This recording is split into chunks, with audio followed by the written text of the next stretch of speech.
para fechar de vez o nosso de primeira agora, Bruno Andrade, eu tinha passado aqui na nossa pauta da situação do Ângelo, né? É Tem a isso. promessa de venda, é por aí, o jogador do Santos, que acabou ficando depois da negociação com o Flamengo? Isso. A promessa de venda, ela existe e foi colocada em cima da mesa no momento que ele troca de empresário. Na verdade, ele já não era agenciado de forma oficial, porque não havia um contrato registrado na CBF pela Marisa Ávila, que é muito conhecida no mundo da bola por ser a representante oficial do Robinho, o Robinho ex-atacante, no caso aí Santos, Atlético Mineiro, Milan, Real Madrid, enfim. A Marisa Ávila perdeu ou abriu mão, não sabemos quais foram os contornos, mas não é mais a representante do jogador. Agora o jogador é do Juliano Bertolucci e dos seus parceiros no mercado europeu. E nessa mudança, na conversa com o pai, o que eu ouvi é que o pai teve um ponto importante, a decisão de troca de empresário de forma oficial, registrada, assinada a parte do pai do Ângelo, e lembrando que o Ângelo tem 30% dos próprios direitos, e para um jogador jovem, com potencial, o Flamengo em cima, a Europa em cima, é importante os 30%, isso faz crescer os olhos de vários empresários. O Juliano Bertolucci, enfim, os seus parceiros conseguiram convencer o Ângelo de assinar com eles, com a promessa,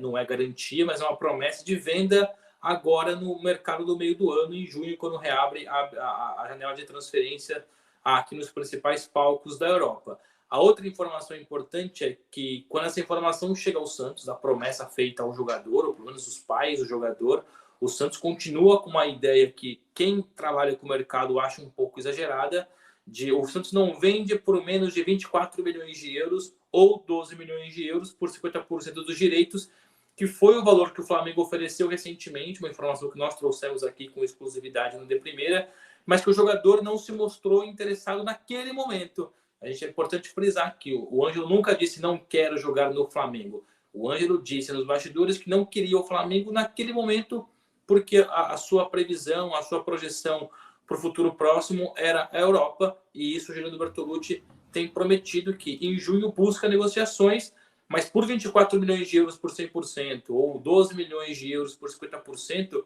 os próprios representantes, agora os novos do Ângelo, reconhecem que vai ser quase impossível de acontecer, ou seja, o Santos vai ter que reduzir um pouco a sua pedida se quiser ainda fazer dinheiro com o Ângelo, porque o Ângelo em 24 já termina o contrato e sempre corre aquele risco de perder os jogadores de graça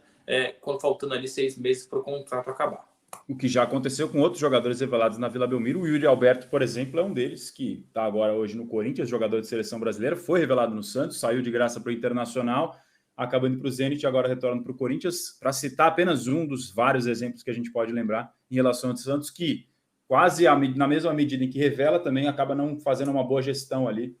desses jogadores, dos que se destacam. A não ser que o Ângelo, nesses poucos meses agora, daqui até a janela,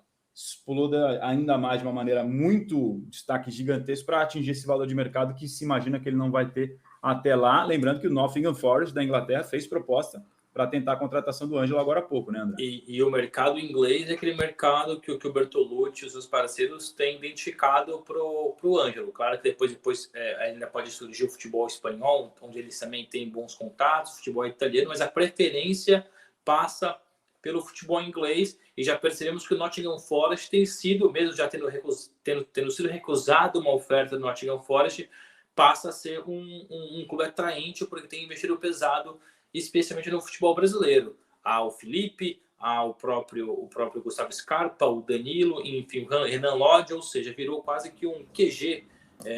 mini do futebol brasileiro dentro da Inglaterra. E do ponto de vista de finanças, até também para o Santos, que não vive situação tranquila, confortável, longe disso, também pode ser importante essa venda no meio da temporada na janela europeia.